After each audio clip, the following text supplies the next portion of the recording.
Hello student, welcome again. अपनी miscellaneous exercise 2 चल रही थी और हमने उसमें 5 क्वेश्चन कंप्लीट कर लिए थे। आज है अपना question number 6। Function f R to R define किया हुआ है किस प्रकार से कि एफ इक्वल है ordered pair x x square upon 1 plus x square, x belongs to R. X है वो एक रियल नंबर है। अब हमें इस फंक्शन का परिसर बताना है, रेंज फाइंड करना है। ठीक है, अब रेंज फाइंड करना है तो हम तो y की वैल्यू लेके चलेंगे। तो देखो ऑर्डर्ड पेयर है, इसकी बात करें तो x y होता है और y की जगह क्या है यहाँ पे x square upon 1 plus x square. ठीक है, तो y equal x square upon 1 plus x square, ये आ गया। ठीक है, अब क्या करेंगे, x की वैल्यू फाइंड करेंगे तो क्रॉस मल्टीप्लाई कर दो y into 1 plus x square equal x square, y plus y x square equal x square. हमें x की वैल्यू चाहिए तो x वाली टर्म एक साथ लिख लो, एक्स स्क्वायर वाई इधर आएगा माइनस हो जाएगा equal y, x square common 1 minus y equal y, x square equal y upon 1 minus y. तो यहाँ से x की वैल्यू क्या बनेगी, under root y upon 1 minus y, ये x की वैल्यू आ गई। अब y की ऐसी वैल्यू देखेंगे जिसके लिए यह फंक्शन डिफाइन हो। ठीक है भाई, अपने रेंज में कौन से एलिमेंट आएंगे, y की ऐसी वैल्यूज होंगी जिनके लिए यह डिफाइन हो। तो देखो y अपॉन 1 माइनस वाई, यहाँ अंडर रूट के अंदर नेगेटिव नंबर नहीं होना चाहिए। अंडर रूट के अंदर यदि नेगेटिव नंबर आएगा तो x है वो रियल नहीं होगा, जबकि हमें बताया गया है कि x है वो रियल है, x वास्तविक है।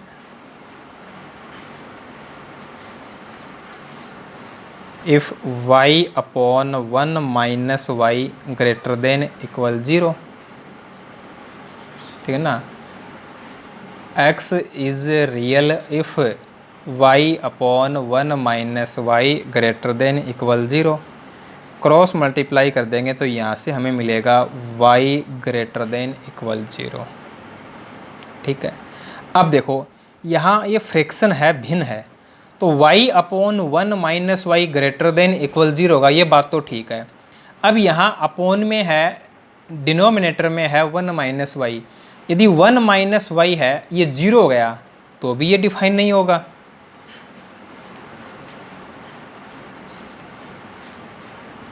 वन माइनस वाई ये क्या होगा, greater than equal greater than 0, equal 0 तो ही नहीं सकता ना 1 माइनस वाई। तो 1 माइनस वाई है, साथ ही साथ वो भी क्या होना चाहिए, greater than 0। 1 minus y greater than 0, 1 greater than y. अब देखो इन दोनों कंडीशंस से देखो, यहाँ तो y ग्रेटर देन इक्वल 0 है और यहाँ 1 ग्रेटर देन y है, या कहें कि y लेस देन 1 है। 1 greater then y less than 1, बात तो एक ही है।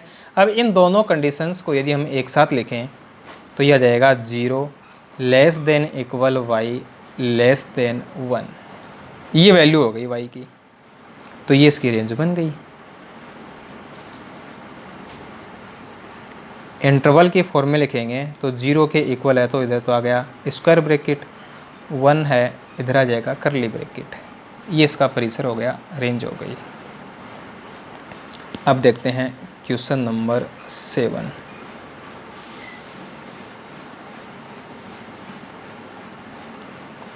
क्वेश्चन नंबर 7 है function f x equal x plus 1 and g x equal 2x minus 3, ये अपने को फंक्शन दिए हुए हैं और हमें वैल्यू फाइंड करनी है f प्लस जी एफ माइनस जी एफ अपॉन जी,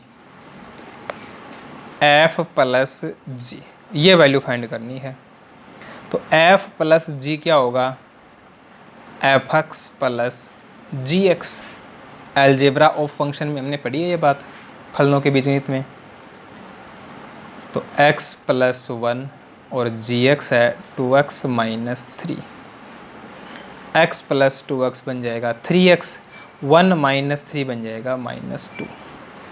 नाउ f माइनस जी, ये हो जाएगा f x minus g x, x plus one minus 2x minus three,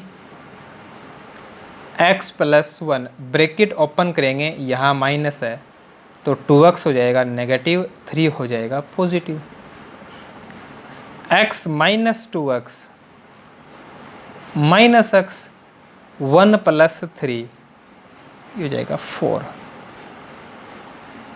f upon g, f upon g होगा f x upon g x. F x है x plus one and g x है 2x minus three. तो f upon g की जो value होगी वो होगी x plus one upon 2x minus three. आगे ये सोल्व होगा नहीं, इसको यहाँ छोड़ देंगे बस, ठीक है। Now question number 8। Question number 8 है, इसमें अपने को एक फंक्शन दिया गया है, ठीक है। फंक्शन है f equal 1 1 2 3 0 minus one minus three. और किस प्रकार से डिफाइन किया हुआ है, एफ एक्स इक्वल ए एक्स प्लस बी। ये फंक्शन डिफाइन किया हुआ है जेड टू जेड, ठीक है। एफ है, ये जेड टू जेड डिफाइन किया हुआ है। अब हमें क्या करना है, हमें ए एंड बी इनकी वैल्यू फाइंड करनी है, ए और बी का मान ज्ञात करना है, ठीक है। अब देखो इसके लिए हम क्या करेंगे,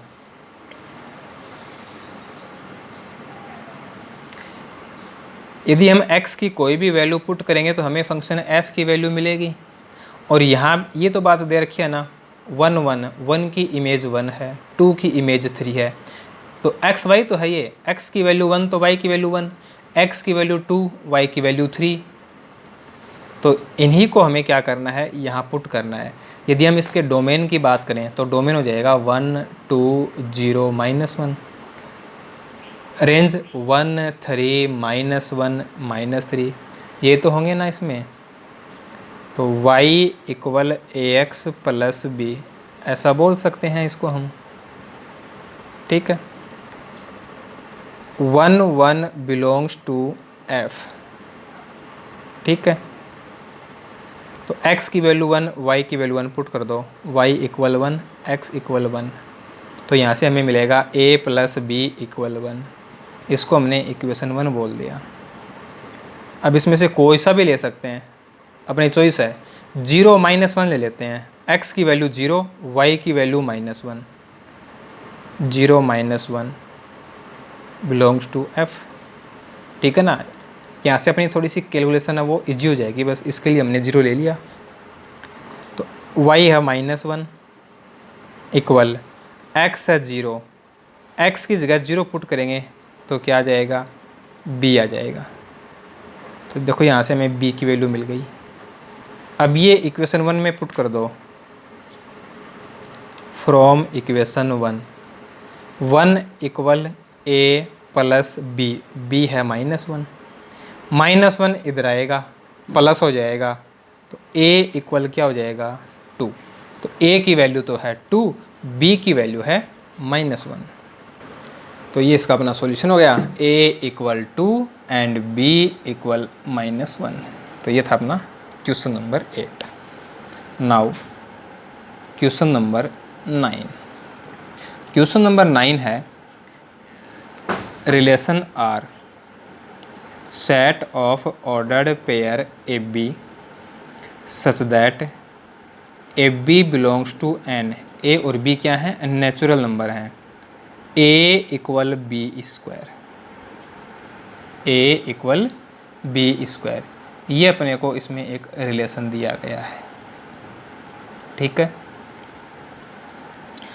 अब अपने को इसके अंदर कुछ स्टेटमेंट दिए गए हैं, कुछ कथन दिए गए हैं, हमें बताना है कि वो ट्रू है या फॉल्स हैं, सत्य हैं या असत्य हैं। फर्स्ट जो स्टेटमेंट है वो है ordered pair a belongs to R for all a belongs to N. A कोई नेचुरल नंबर है, ए कोई नेचुरल नंबर है तो ए आर में होगा। तो हमें ये चेक करना है कि ए आर में है क्या। यदि ए आर में है तो ये स्टेटमेंट ट्रू होगा, अदरवाइज फॉल्स होगा। अब देखो ए आर में होने का मतलब क्या होगा? ए इक्वल ए स्क्वायर, ए इसको बाद में देखेंगे। ए आर में होगा तो यहाँ से हमें मिलेगा कि ए इक्वल ए स्क्वायर। तो ये देखो कि ये हो सकता है क्या? ए इक्वल ए स्क्वायर, कोई भी नंबर है वो अपने स्क्वायर के इक्वल होगा। पॉसिबल है क्या? नहीं है ना। तो a not equal A square, it means ordered pair a does not belongs to R. जबकि स्टेटमेंट कह रहा है कि ये आर में है, तो statement is false. Given statement is false, कथन असत्य है। ठीक है, नेक्स्ट देखते हैं। सेकंड जो स्टेटमेंट है, A B belongs to R this implies B A belongs to R. यदि ए का रिलेशन बी से है तो यही रिलेशन बी का ए से होगा, ये बताना है हमें इसके अंदर। अब देखो यहाँ हम एग्जांपल दे सकते हैं। ए नॉट इक्वल ए स्क्वायर लिखा ना, जैसे हमने ए इक्वल 3 ले लिया तो 3 और इधर आ जाएगा 3 स्क्वायर, 3 स्क्वायर तो 9 हो गया, तो ये दोनों इक्वल थोड़ी हैं। तो यहाँ पे हम ये एग्जांपल दे के बता सकते हैं इसको। अब देखो A B belongs to R, A B belongs to R, तो इसका मीनिंग क्या हो गया? ए इक्वल होगा बी स्क्वायर के। B A belongs to R, इसका मीनिंग क्या होगा? बी इक्वल ए स्क्वायर। अपना जो रिलेशन है वही तो बता रहा ना कि जो फर्स्ट एलिमेंट है वो सेकंड एलिमेंट के स्क्वायर के इक्वल होगा। जो हमें रिलेशन दिया गया है वहाँ ये तो लिखा ना कि a equal B square when a B belongs to R. A का रिलेशन बी से होने का मतलब है कि ए है वो बी स्क्वायर के इक्वल है। अब देखो ए बी स्क्वायर के इक्वल है, ए इक्वल बी स्क्वायर, तो यहाँ से क्या आएगा? बी इक्वल रूट ए आएगा। ए इक्वल बी स्क्वायर है, यहाँ से हम बी की वैल्यू फाइंड कर लें तो बी इक्वल क्या आएगा? रूट ए आएगा। ठीक है, या फिर ऐसा कहें कि यहाँ से हम ए की वैल्यू यहाँ पे पुट कर दें, तो ए की वैल्यू है बी स्क्वायर और यहाँ हम बी स्क्वायर पुट करेंगे तो बी स्क्वायर का स्क्वायर हो जाएगा, तो ये बन जाएगा बी रेज टू पावर 4। तो बी है वो बी पावर 4 के इक्वल नहीं हो सकता। ठीक है ना, क्लियर है? इसका मतलब हो गया कि ये फॉल्स है, असत्य है।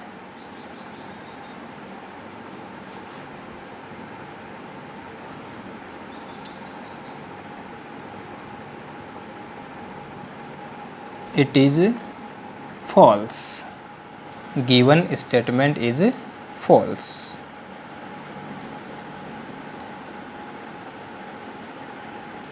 थर्ड देखते हैं। थर्ड में बताया गया है A B belongs to R, B C belongs to R, this implies AC belongs to R।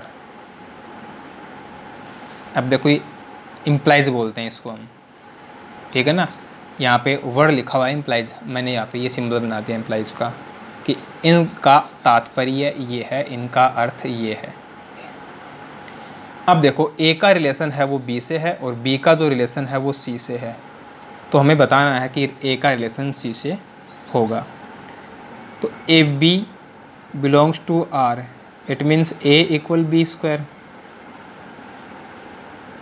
B C belongs to R, it means B equal C square. B की वैल्यू पुट कर दो तो ए equal बन जाएगा सी square whole square, यानी सी raise to power 4 बन जाएगा। तो ए है वो किसके इक्वल है, सी रेज टू पावर 4 के, और हमें क्या चाहिए था कि ए किसके इक्वल है, सी स्क्वायर के। तो a not equal C square, it means a c does not belongs to R. A का जो रिलेशन है वो सी से नहीं है। तो ये जो स्टेटमेंट है वो भी अपना क्या हुआ, फॉल्स हुआ। ठीक है, गिवन स्टेटमेंट इज फॉल्स। तो तीनों ही स्टेटमेंट क्या हो गए, फॉल्स हो गए, असत्य हो गए। अब देखिए question number 10, set A and set B. ठीक है, अब ये अपने को एफ दिया हुआ है। ठीक है, अब इसमें 2 पार्ट हैं, 2 कथन दिए हुए हैं। एफ है ये ए से बी में एक संबंध है, रिलेशन है। सेकंड जो पार्ट है उसमें हमें दिया हुआ है कि एफ है वो ए से बी में फंक्शन है, एफ ए से बी में फलन है। तो हम फर्स्ट की बात करते हैं, एफ ए से बी में रिलेशन है क्या। तो देखो रिलेशन क्या होता है, रिलेशन एक सबसेट होता है। यदि ए से बी में बात करें तो आर है वो ए क्रॉस बी का सबसेट होगा। ये तो डेफिनेशन है रिलेशन की, R is a subset of A cross B. R उप समुच्चय होगा ए क्रॉस बी का, ये हमने इसकी डेफिनेशन देखी थी। तो देखो 1 5 है, क्या ये ए क्रॉस बी में होगा, तो देखो 1 5 बिल्कुल होगा। 2 9 2 9 बिल्कुल होगा। 3 1 3 1 बिल्कुल होगा। 4 5 4 5 ये भी होगा। 2 11 2 11 ये भी होगा। यानी f के सारे एलिमेंट हैं वो a क्रॉस b में होंगे। चाहे तो हम पहले a क्रॉस b लिख सकते हैं। ठीक है, तो f subset a cross b, it means f is a relation a to b।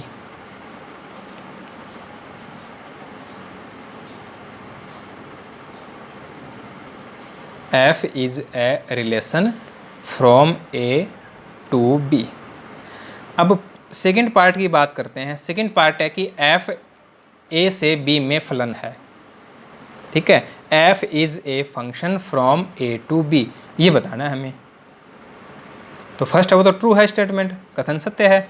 Second की बात करते हैं, अब वो फंक्शन है तो ये हमें देखना है। तो देखो यहाँ पे 2 9 2 11 इनके जो फर्स्ट एलिमेंट हैं वो क्या हो गए, सेम हो गए। ठीक है ना, 2 9 ये भी f में है, ऑर्डर्ड पेयर 2 11 ये भी f में है। तो इनका जो फर्स्ट एलिमेंट है वो सेम आ रहा है। फर्स्ट एलिमेंट सेम है तो ये फंक्शन नहीं है, it is not a function, it is not a function, यह फलन नहीं है। तो ये जो स्टेटमेंट है वो क्या है, फॉल्स है। गिवन स्टेटमेंट इज फॉल्स, यहाँ गिवन स्टेटमेंट इज ट्रू ऐसा लिख देंगे। फर्स्ट स्टेटमेंट ट्रू है, सेकंड स्टेटमेंट फॉल्स है। अब देखते हैं क्वेश्चन नंबर 11। अब देखिए क्वेश्चन नंबर 11 है, इसमें एक relation f Z to Z define किया हुआ है। किस प्रकार से डिफाइन किया हुआ है कि f equal set of ordered pair A B A plus B, यानी इस ऑर्डर्ड पेयर का जो फर्स्ट एलिमेंट है वो है ए बी और सेकंड जो एलिमेंट है वो है ए प्लस बी। अब हमें बताना है कि क्या यह एक फंक्शन होगा। ठीक है, तो इसके लिए हम क्या देखेंगे कि यदि हम डोमेन से डिस्टिंक्ट एलिमेंट लें तो उनकी इमेज भी डिस्टिंक्ट होनी चाहिए। प्रांत के अवयवों के प्रतिबिंब भिन्न भिन्न होने चाहिए। तो देखो कोई भी इंटीजर ले लो, जड़ इंटीजर तो है, हमने 0 ले लिया, ठीक है। ए है वो भी एक इंटीजर है और बी है वो भी एक इंटीजर है। हमने ए की वैल्यू ले ली 0 और बी की वैल्यू ली हमने 1, ठीक है। ए की वैल्यू 0, बी की वैल्यू 1। तो a इंटू बी की बात करें तो 0 इंटू 1 तो 0 आएगा, और a प्लस बी की बात करें तो 0 प्लस 1 क्या आएगा, 1 आएगा। तो f के अंदर दो जो एलिमेंट होगा जो वो क्या होगा, ऑर्डर्ड पेयर 0 1 होगा, 0 1 ये ऑर्डर्ड पेयर बन जाएगा, और ये किस में होगा, f में होगा, ठीक है। अब हम क्या करते हैं, a की वैल्यू तो 0 ही रखते हैं, b की वैल्यू चेंज कर देते हैं। b हमने 2 ले लिया, तो a इंटू बी की वैल्यू फाइंड करेंगे तो 0 इंटू 2 तो 0 ही आएगी, और a प्लस बी की वैल्यू फाइंड करेंगे तो ये 0 प्लस 2 क्या हो जाएगी, 2 हो जाएगी। इसका मीनिंग हो गया कि ऑर्डर्ड पेयर 0 2 है, ये f में है। तो यहाँ देखो हमें मिला कि 0 का जो इमेज है वो 1 है, और यहाँ 0 की जो इमेज है वो 2 है। तो देखो इन दोनों ऑर्डर्ड पेयर की बात करें तो जो फर्स्ट एलिमेंट है वो सेम आ गया, और जब फर्स्ट एलिमेंट सेम आ जाता है तो फंक्शन नहीं होता। तो f is not a function, f फलन नहीं है, f is not a function. Okay, next question number 12 है। अब देखिए क्वेश्चन नंबर 12 है। क्वेश्चन नंबर 12 है, इसमें एक फंक्शन f है वो a से n में डिफाइन किया हुआ है। Function f define from a to n, n means set of natural number.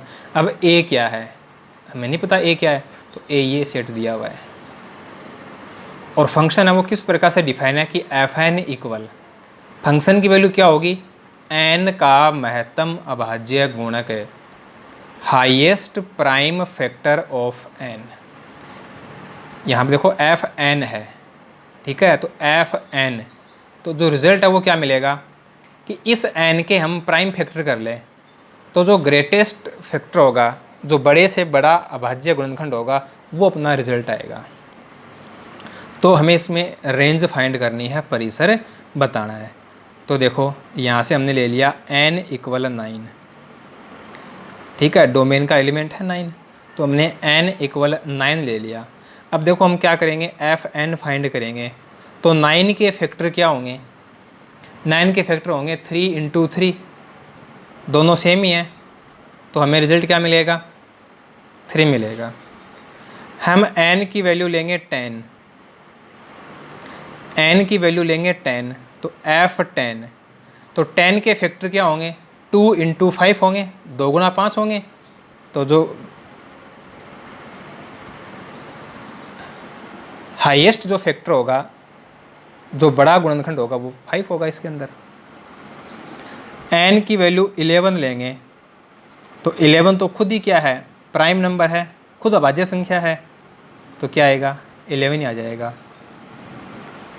n equal 12 लेंगे, तो f12 इक्वल 12 के क्या होंगे, 2 इंटू 2 इंटू 3, 12 के फैक्टर क्या होंगे, 2 इंटू 2 इंटू 3, तो जो ग्रेटेस्ट है वो क्या है, 3 है। n इक्वल 13 लेंगे, तो f13 है वो खुद एक प्राइम नंबर है, तो इसके जो फैक्टर हैं वो क्या होंगे, 13 ही हो जाएगा। अब ये जो हमें इमेज मिली है, इन इमेज का जो सेट होता है वहीं क्या होता है, रेंज होती है। परिसर क्या होता है, प्रतिबिंबों का समुच्चय होता है, तो ये जाएगा सेट 3 5 11 13, 3 है वो रिपीट हुआ है, तो एक बार ही लिखा जाएगा, तो ये इसकी रेंज हो गई। तो ये था अपना क्वेश्चन नंबर 12 है। इस क्वेश्चन के साथ अपनी एक्सरसाइज और अपना चैप्टर कंप्लीट होता है। नेक्स्ट क्लास में चैप्टर नंबर 3 शुरू करेंगे। वीडियो को लाइक और शेयर ज़रूर कीजिएगा।